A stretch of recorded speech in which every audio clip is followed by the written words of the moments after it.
Bismillahirrahmanirrahim. Assalamualaikum warahmatullahi wabarakatuh. Pada pertemuan kali ini kita masuk pada materi mengenal sudut. Ya, 7.3 mengenal sudut. Ya, yang pertama menemukan konsep sudut. Ya, kita lihat seorang pemancing. Kita lihat pada gambarnya seorang pemancing. Ya, di sini ternyata terbentuk sudut antara pancingnya yang membentuk sinar garis dengan garis bantu ini, garis bantu berwarna merah. Ya, untuk menunjukkan lebih jelas sudut yang terbentuk antara pancing dengan garis datar atau pada bidang datar. Ya. Kemudian pada meja biliar. Pada meja biliar terdapat bentuk sudut pada arah bola. Ya, misalnya ini sedotannya dari sini. Ya, berapa derajat sudutnya sehingga bolanya pada saat terpantul bisa masuk ke dalam lubangnya. Kemudian yang ketiga, laptop. Misalnya laptop dibuka, ini antara keyboardnya dengan LCD-nya membentuk sudut. Ya, mungkin ini kalau dia tegak lurus berarti dia membentuk sudut 90 derajat. Ini contoh salah satu konsep sudut dalam kehidupan sehari-hari. Ya. Masih banyak lagi ya contoh-contoh yang lain. Nah, bagaimana atau apa yang dimaksud dengan sudut? Secara matematis, hubungan sinar garis ini ya, satu yang ada tanda panahnya itu disebut dengan sinar garis. Dan titik sudutnya di sini ini yang berwarna merah, titik sudutnya adalah titik sudut P, diberi nama sudut P. Ya, kemudian adalah segi sinar garis yang satunya. Ya, kalau ini disebut sinar garis PA. Yang ini yang satunya disebut sinar garis PB. Nah, karena dia bertemu di satu titik yang disebut dengan titik sudut, sehingga membentuk sudut alfa ini di tengah, biasa disebut alfa, atau bisa juga disebut sudut APB, atau bisa juga disebut sudut BPA, sama saja ya. Jadi menyebut sudut bisa dengan 3 huruf, APA atau BPA. Huruf di tengah menunjukkan titik sudut, yaitu titik P. Ya, ini sudut APB. Lambang sudut ini seperti huruf L tapi dia miring. Ini dibaca dengan sudut. Jadi ini dibaca sudut APB. Ya. Suatu sudut terbentuk dari perpotongan dua sinar garis, ya ini. Yang berpotongan tepat di satu titik. Jadi ada titik potong. Titik potongnya itu di sini atau titik temunya. Sehingga titik potongnya disebut dengan titik sudut. Nama suatu sudut dapat berupa simbol. Misalnya alfa ini. Seperti ini. Bisa juga disimbolkan dengan seperti ini beta. Atau yang ini theta. Ya. Atau berdasarkan titik-titik yang melalui garis yang berpotongan tersebut. Ya. Suatu sudut biasa dinyatakan dalam dua jenis. Ya, biasa dalam satuan derajat. Ya, ini dibaca derajat dan radian atau rad. Pada gambar di atas, sudut APB. Jadi ini sudut APB. Bisa juga disebut sudut BPA atau bisa juga disebut dengan sudut P. Ya, ini sudut P. Karena huruf di tengah menunjukkan titik sudut. Sedangkan besar sudut P dilambangkan dengan N sudut P. Jadi ini dibaca besar sudut P. Jadi M itu dibaca dengan besar sudut. Kita lanjut. Nah, keterangan besar sudut satu putaran penuh adalah 360 derajat. Oke, kita lanjut. Menentukan besar sudut yang dibentuk oleh jarum jam. Kita langsung masuk pada contoh. Tentukan ukuran yang dibentuk oleh jarum jam dan jarum menit ketika menunjukkan pukul 2.00. Ini, jarum jam menunjukkan pukul 2.00. Jarum pendeknya menunjukkan ke 2, sedangkan jarum panjangnya menunjukkan ke 12. Jadi jamnya 2, menitnya 12. Nah, berapa derajat ini yang ditunjukkan pada jam atau pada pukul 2.00? Bagaimana alternatif penyelesaiannya? Ya, perhatikan gambar di samping. Pukul 2 berarti jarum jam menunjuk ke arah bilangan 2. Dan jarum menit menunjukkan ke arah 12. Sehingga sudut yang terbentuk adalah, kita hitung ada berapa angka pada jam. Ternyata ada 12 jam atau 12 bilangan. Nah, tadi kita sudah pada, ya, ini besar sudut satu putaran penuh adalah 360 derajat. Berarti ini 360 derajat besar sudut satu putaran. Satu putaran ini ya, yang dimaksud. Ya, kalau dia menunjukkan 12 dengan 2, berarti dari 12 ke 1, 1, 2. Ya, jadi sudut yang terbentuk adalah 12, 2 dari 12. Ya, 2 dari 12 ini kita hitung 1, 2. 2 dari 12. 2 dari 12 itu sama saja dengan 1/6 putaran. Ya, 1/6 putaran. Berarti 1/6 putaran dikali dengan 360 derajat. Ya, saya ulangi, ini 12, satu putaran. Kalau 2 ini berarti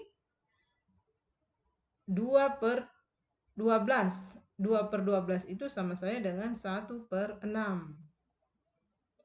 Ya, berarti 1/6 kali satu putaran sama dengan 360 derajat, sama dengan 60 derajat.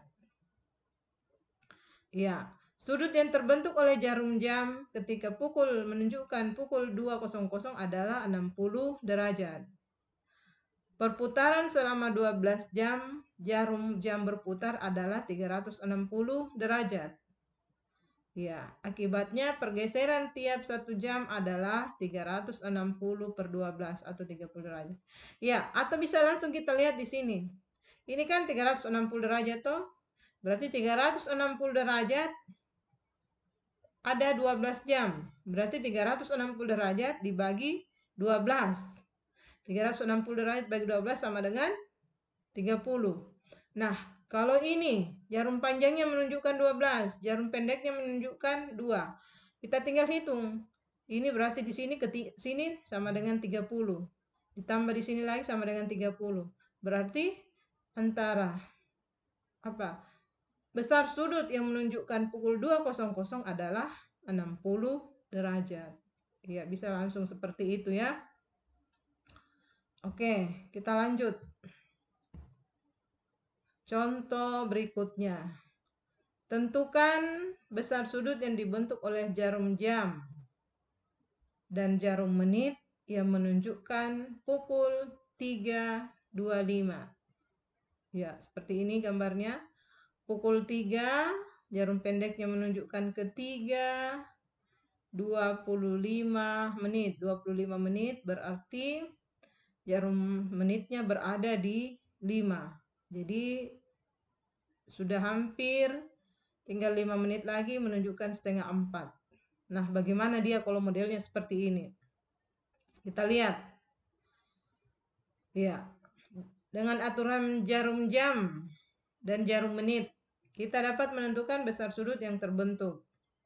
Perhatikan jarum jam warna merah muda. 3:25 menit. Ya, 1 jam kan 60 menit. Berarti bisa kita tulis 3:25 per 60 jam. Ya, 1 jam adalah 60 menit. Berarti kalau 25 menit adalah 25 per 60 jam.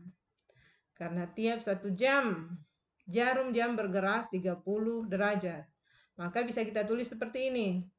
3. Jadi setiap 1 jam kan 30 menit. Berarti 3:25 per 60 dikali 30 derajat. Karena ini kan jam toh.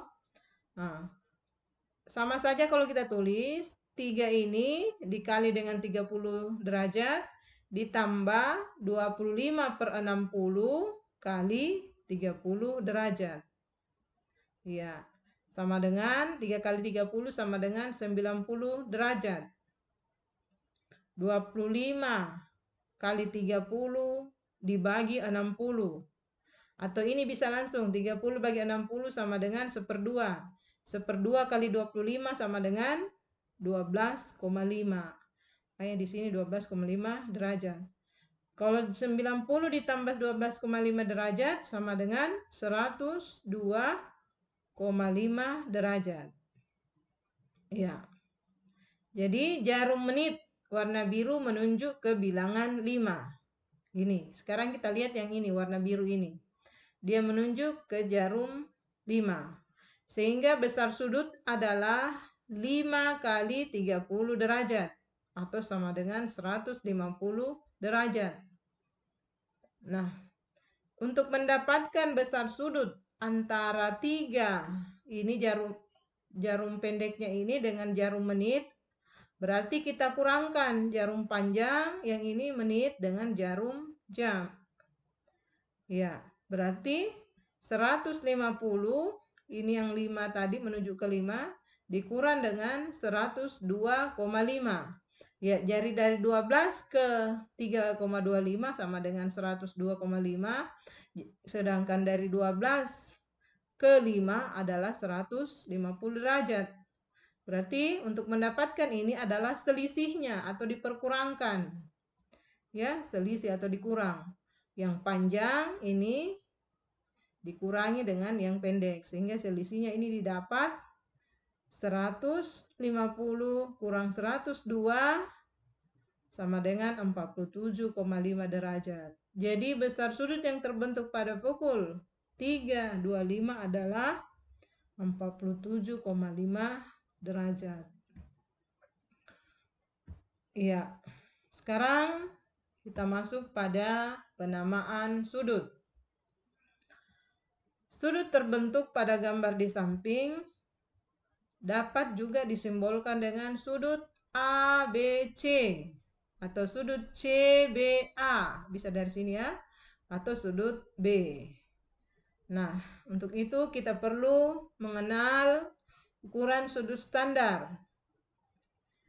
Iya, ukuran sudut standar yang sering kita gunakan. Ya, yang pertama sudut lancip. Di SD sudah didapatkan sudut lancip, yaitu sudut yang berada di antara 0 derajat dan kurang dari 90 derajat. Jadi dia lebih dari 0 derajat dan kurang dari 90 derajat. Itu disebut dengan sudut lancip. Ya, bisa kamu gerakkan misalnya sikumu, kalau dia sikumu itu mengecil berarti dia sudut lancip. Kemudian sudut lurus. Ingat sudut lurus ini. Kalau ada 2 garis berlawanan itu membentuk garis lurus. Sudut lurus itu atau garis yang membentuk garis lurus, kemudian besar sudutnya itu adalah 180 derajat. Ini dari sini ke sini. Dari sini ke sini. Oke, itu sudut lurus. Yang ketiga sudut tumpul.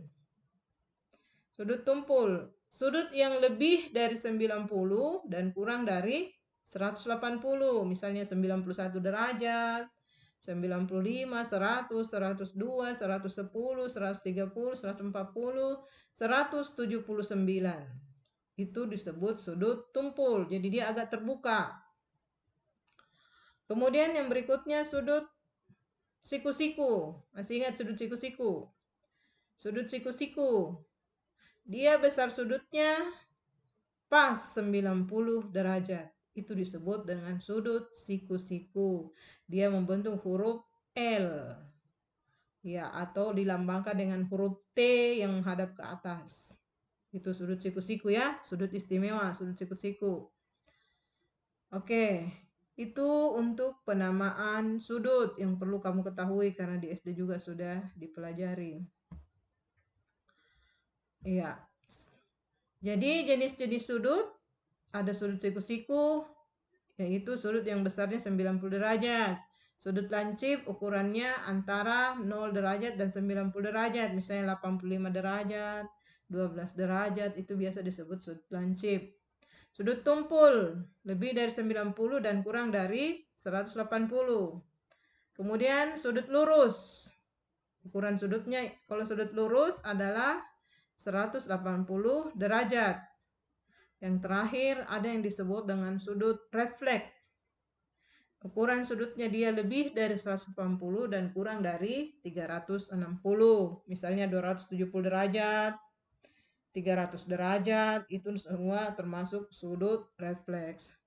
Ya, untuk hari ini saya kira cukup. Mudah-mudahan bisa bermanfaat.